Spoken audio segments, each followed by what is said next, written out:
You are listening to the Mid Morning Talk on Salam Media with me, Mari Mukonda. There are many reports of Black people being refused at border crossings in favor of white Ukrainians, leaving them stuck at borders for days in brutal conditions. Videos show Black people being pushed off of trains and Black drivers being reprimanded and stalled by Ukrainians as they try to flee.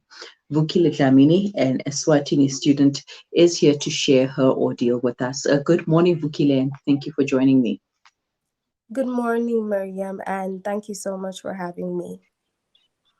All right, now before we get to the situation, the terrible situation where you have had to flee Ukraine, tell us what was the situation like before the Russia and Ukrainian war started? I mean, obviously things were beautiful. It was an exciting time. You were going to be studying in a different country, etc. Tell us about that. Okay, so the weeks before the war started and everything, we were online. We were studying online at school because due to COVID and other reasons, of course, but mostly it was because of the COVID pandemic. So when we as international students, foreign students, when we heard about, this tensions between Ukraine and Russia, we asked our teachers, we asked them that, is this safe for us? Should we leave or something like that? And our teachers told us that no, everything is going to be okay, because they also did not expect that this war, the tensions between them would result to this full scale war. So we were attending lessons, of course, and they told us that in 2014 in Ukraine, a similar thing happened, but it never resulted to a full-scale war. So we trusted our teachers, of course, and we continued to learn. And the day we stopped learning was when the first bomb dropped in Kiev. That was when we stopped learning. But before that, everything was still okay. We were still learning online because of COVID, and no one really did expect that, because we got the details from our teachers telling us not to worry.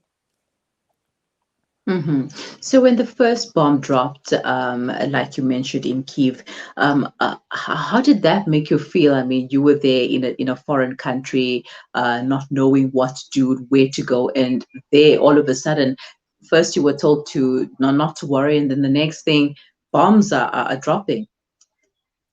It caught us all by surprise, both our teachers and us as foreign students as well, and of course the rest of the citizens of Ukraine. Uh, I was in another city, which is 3 hours away from Kiev. I was in Venezia.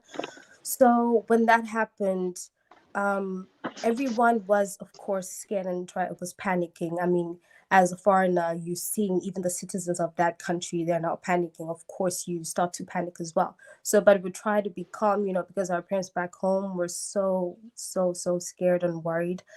So we did hmm our best to try and stay calm, even though it was not helping.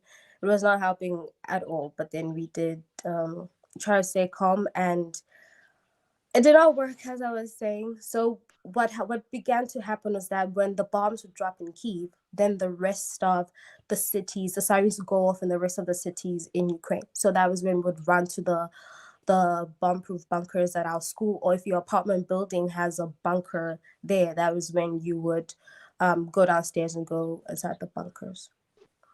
hmm Now, when did things take a change for the worst? Okay, the first day was when it dropped. The first day, of course, that started everyone in the hmm entire country of Ukraine was afraid.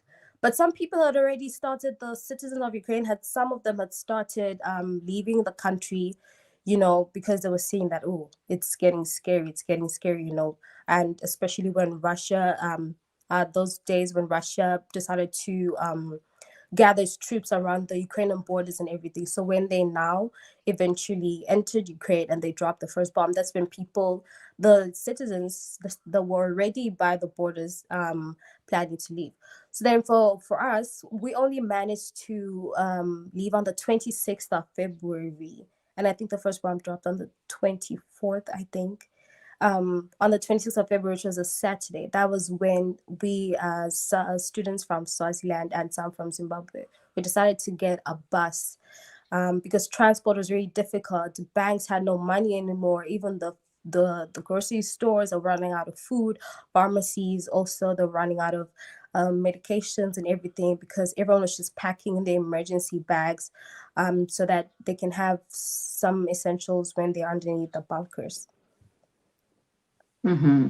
All right. And what challenges did you face when trying to escape from that whole ordeal? First things first, the first one that the challenge that we faced was transport.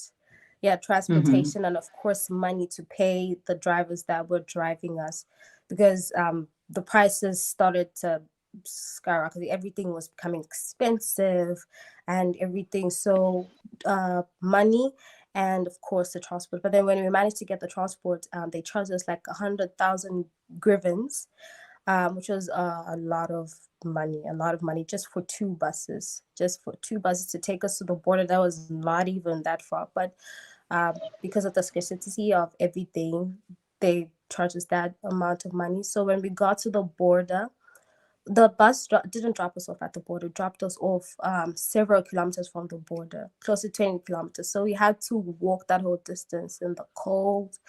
And you only had your backpack. Your backpack had your documents and maybe one or two pieces of clothing that you could take with you. And then you're wearing your jackets and the clothes that you had on. That's Then we walked those kilometers, and then when we got to the border, that was when everything began to, it started getting worse at the border. Yeah. And there have been videos circulated around the treatment of Black people, foreign students, and even residents and citizens of Ukraine being mistreated, and they had to face discrimination and racism. Did you and your team as well? Did you also face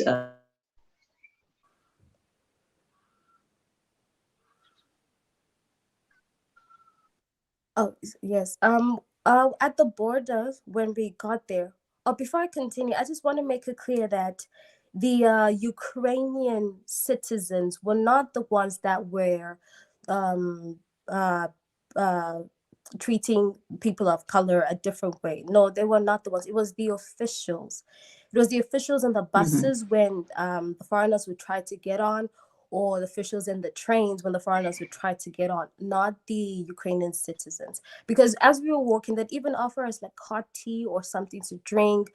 And we were walking with some of them, with their kids behind and everything like that. But it's when we got to the borders where the officials, they would also not want, for example, in uh, the border in Poland, our friends told us that they would tell them that, oh, Black society, you're not going through, only the Ukrainians and everything.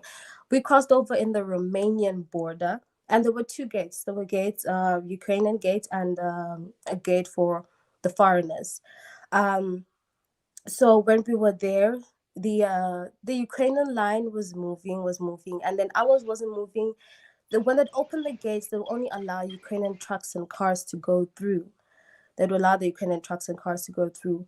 Um, and then the soldiers told us that, you know what, the Indians go through first, because the Indians, apparently they had their embassy, what that had prepared transport for them. So we were all like, okay, Indians, go through quickly because we don't want to stay here for a long time. We Mm. ended up staying at the border for about 8 hours. They wouldn't even allow them when they got closer to the gates as well. But of course, that started allowing them little by little, but then mostly was the Ukrainian cars and trucks. And then when the Ukrainian gate was, when the people there by the Ukrainian gate, when there were now a few, the foreigners started moving to the Ukrainian gate as well. So that was when they were like, girls first, and everything. So when we got closer to the gate, there was thousands and thousands and thousands of people, thousands of people. And the Ukrainian officials were telling us, create two lines. We were all thinking that, how are we going to create two lines if there's thousands and thousands of us? That means the line would pretty much start off 20 kilometers back from where we came from, you know. So they said girls first, so that allowed the girls to go through. The rabbit girls were going through, and then when our turn for the Swazis and the Zimbabweans to go in, the girls went through. We had tossed over our bags over the gate, And then so they closed the gate in front of me. When they closed the gate in front of me, Sure. I had everyone pushing me against the gate. The thousands of people pushing me against the gate. There was so much pushing that people were fainting. And so, of course, I could understand why they were fainting, because there was literally no oxygen there. Thousands of people and everyone is pushing and squishing each other. So I got pressed against the metallic gate. And at the same time, this Ukrainian man is pushing the gate against me. And then I told him that I cannot breathe. I cannot breathe. I even had some Arabic guys tell him that, can't you see she cannot breathe? Can't you see she cannot breathe? So as that was happening, I really thought that, you know what, this is it for me. I'm about to. And then, but I tried to fight because he was also pushing the gate against me. At the same time, I have thousands of people pressing me against that gate because I was in front of the gate. And then, so when he opened the gate for the other girls to go through, I was like, you know what, this is my chance, because if I do not go through right now, I'm going to die, because I was really finding it difficult Mm-hmm. to breathe. So I crossed over to the other side quickly, and then other boys were left behind. So the boys were manhandled. One of I think it was a Nigerian or Ghanaian girl fainted, and then one of the Zimbabwean boys was trying to protect her because everyone was running over her now. You know, she's on the ground, everyone was running over her. She's screaming because everyone's running over her. And then he tried to protect her. Then the Ukrainian soldier was not having it. That um, the Zimbabwean guy we were traveling with, he was trying to protect us. So he just tackled him and then dragged him, and then he ruptured his muscle here on his shoulder. We're all just trying to think that why would he do that? Then he was trying to explain that no, this girl's on the floor. She fell, and she was feeling weak, and then now everyone's running over her. Then other Swazi guys, they kicked them. Ukrainian soldiers, the officials kicked one of the Swazi guys who were traveling here, and they clapped some of them, and they held him at gunpoint. He even did say that he was so scared because he thought those were his last moments. I don't know, but yeah, it was just, and the soldiers start shooting in the air, and they also shoot by the feet, not at them, no, but by their feet. Mm-hmm. Wow, I can't even begin to imagine what you and all of those people went through, because this is like, it's like a scene out of a movie. This is things that you would only see in movies until it happens in real life, until it happens to you. And like, no, this is actually happening in real life, and you have no idea what to do next. And all you have left is with that little adrenaline, that little power, that little thoughts of, what, my family at home needs me to come back alive and safe. So let me push and let me do the best that I can. So once you cross the border, did things get better? Things did get a bit better, but we also had to line up so many lines, and the Ukrainians would not line up. But then someone did explain that okay, they require less paperwork, and we're like, oh, okay, all right then, because they require less paperwork, so they were able to skip the lines and everything. So we waited on the lines as foreigners. Um, so when we got over to the Romanian side, we were welcomed by loving people. The Romanian side, they gave us some tea, some blankets, and then we were in some of those shelter rooms, shelter tents. Yes, and then after that, the EU embassy to Swaziland organized the bus for us that took us to the Bucharest, which is the capital of Romania, where we were in a shelter there until they were able to get us tickets to come home. Hmm. And how did it feel when you finally landed home? I was happy. I was happy that I'm home, I'm alive. I was happy, but of course, it's not the best way to come home. You escaped the war and became a Hmm. refugee, and that's not the best way to come home. But I was happy that I'm seeing my family, and my parents were so relieved. The rest of my family was also relieved. But at the same time, all of us, I'm pretty sure that all of us can say that as much as we're glad to be home, but we're still in pain, not because of the trauma and everything, but because Ukraine was pretty much our second home. And to see this happen there, I mean, our teachers were attending online classes right now, and sometimes our lessons are stopped because what? There's a siren. Our teachers have to run to the bunkers now because there's the fighter jets that are flying over them, and they don't know what may happen next. It's really not a great thing that what is happening in Ukraine. Ukraine was pretty much our second home because when you complete high school and you're going there, you're going to start university, and you meet people there, and you have your own little family away from home and everything like that. So to see that happen, of course, it's not great. But we are happy, we are home, and we are grateful to God that He has protected us. And then now we're just praying that the war in Ukraine also stops because what is happening is beyond devastating. Mm-hmm. And do you have plans on going back to Ukraine when this is all over? Pardon? I did not get that. Do you have plans of going back to Ukraine when this is all over?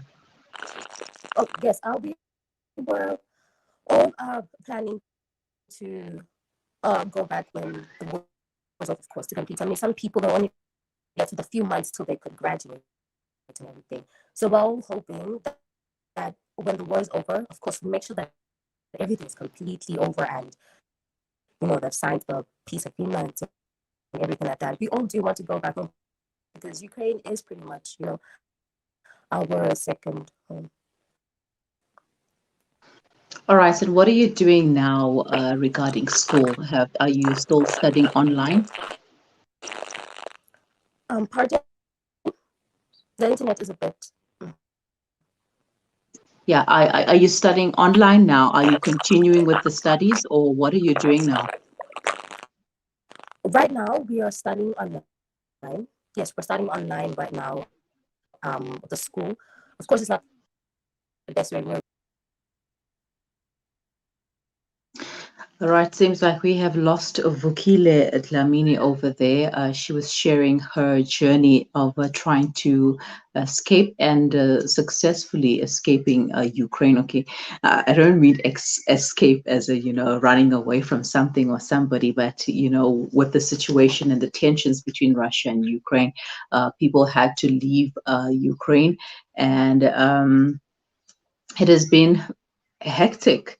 So let us take a quick break and we'll try and chat to Vukile once again.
or orphanages in Yemen. The eyes of the needy speak volumes with just one glare. We know what it's like to be at ground zero, with food essentials, clothing and blankets, fresh water portal trucks, and even on-site navigators. We use every cent to better their tomorrow. Become part of our journey to bring relief to all. Go to www.ashrafulaid.org or call us on 011 809 8181. Ashraful Aid, under the auspices of Maulana Suhail Wadi.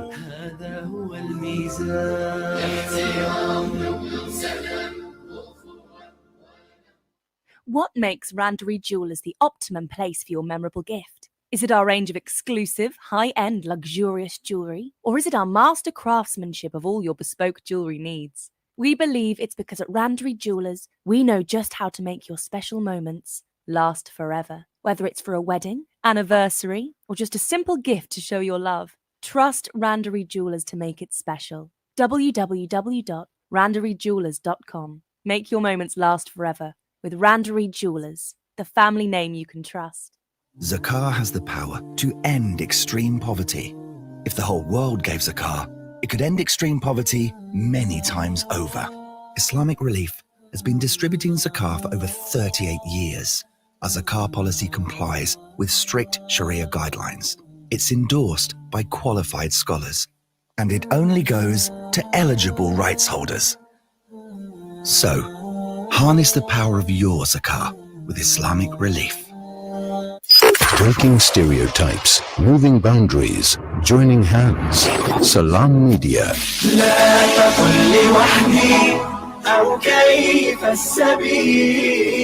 Humanity sets the agenda.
Salam Media, a global voice for humanity.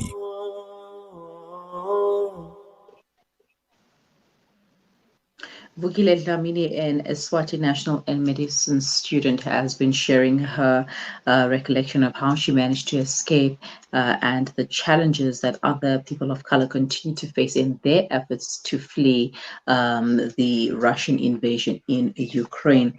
Let us see if Vukile is back on the line. We had lost connection with her earlier. Vukile?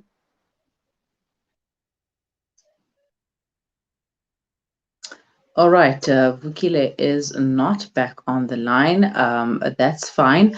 All right, you can share your thoughts on this entire ordeal, and you can leave them in the comment section below or send them to us on WhatsApp. The number is 061 Vukile is an Eswatini national and a medicine student who escaped who managed to flee the Russian invasion in Ukraine. Ukraine was like a second home to her, that she mentioned to us. And we wonder if she will be going back to Ukraine once the entire thing has settled down. But it's okay. Since she is not back, we will leave it at that. Thank you for joining us. I will be right back after this.